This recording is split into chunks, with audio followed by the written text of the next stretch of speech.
ساکن دهه جوریز جماعت دهاتی به نام عبدی‌عوض بابوجان سلیمов شغلش دهقانی است. درآمد عائله‌اش از حاصل زمین وابستگی دارد. برای همین هم بابوجان زمین را عاقلانه و سرفکنانه استفاده نموده همه ساله از حاصل زمین درآمد خوب به دست می‌آورد. ماه ایول دوره جمع‌آوری حاصل ضرورت‌های پولیزی می‌باشد. حاصل بادرینگ پگاهی روزی جمع‌آوری کرده شده است و بزرگ برآورده شده است. برای حاصل نو به زمین آب مانده‌اند. کشت پلوزی خیلی تربوز میکنیم، خربزه میکنیم، ایشه میکنیم، همش میکنیم. خیلی مهنت که کردی میشود. خودی هم نه وقت چیکستم، نه تربوز نه حاصل درومه استن، خربزه حاصل درومه استن. شلو با هم خیلی مهنت که کردی وقت میشود. مهنت که نکردی دیگه هیچ که وادم نمیتاد. همین مهنت کردی خداوند خودش میتاد آخینا. نیکی آخی مهنت که نکردی نمیشه خودش هوا نمیره. در این زمین بادرینگ زراعت یگانه نبوده، اینجا تربوز، خربوزه و هندله هم هست.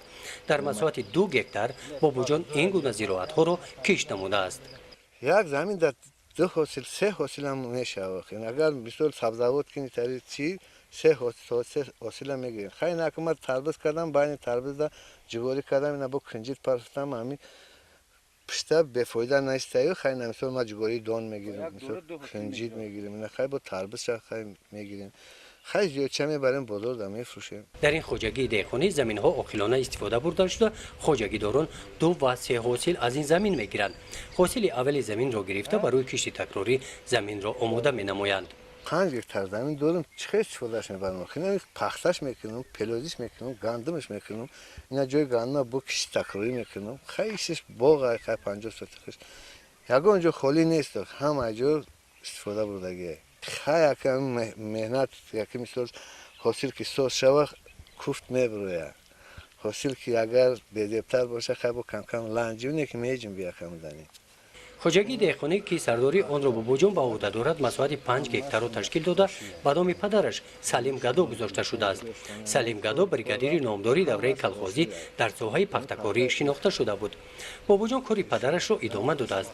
در سمت پختکاری به نتیجه های خوب نائل گشته است. در مساحت 3 گکتار زمین امسال پخته کش نموده است. پخته خودت اینا چیکانکا کردستم. هم پیش چیکانکا 20 جوش چیکانکا کردستم. خیلی حاصل بندیش هم سوز داره. این خیلی هم گلشانه سوز داره. خودی نه خیلی بتاش تا 15 16 کورک تیار داره. خیلی میشه اینا پر نکرده بودم پختم سوز شده بود. این سال انشالله هیچ نشه یا 40 سنت 45 سنت میگیرم. قسم زیادی محصولات کشاورزی را با بازار استعمالی ناحیه واسع دهقانان دهه جوریز جماعت دهاتی به نام عبدی‌عوض تامین می‌نمایند.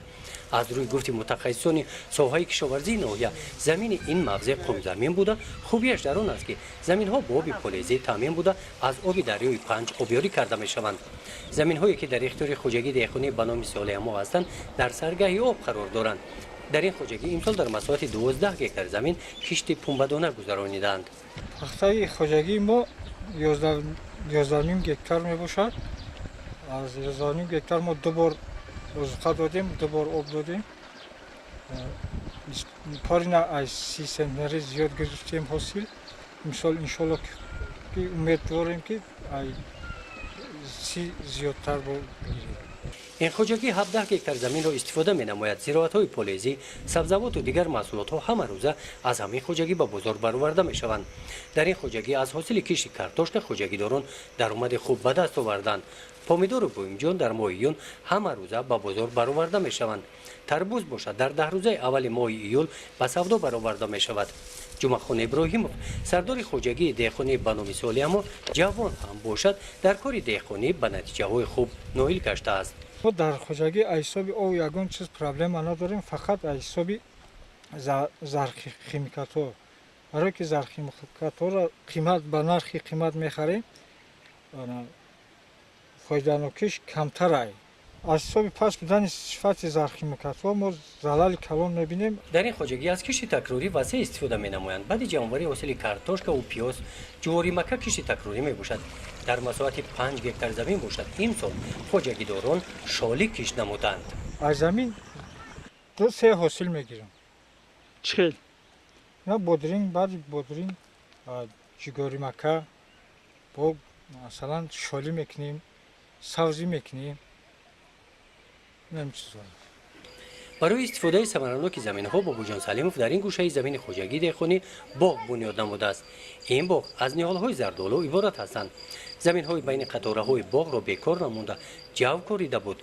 حاصل جو را گرفته زمین را برای کشت تکراری آماده می‌نمایند. گزارش خواجه نظریف خدای نظر ظهور فضل نویه واسه برای برنامه اطلاعاتی نوید.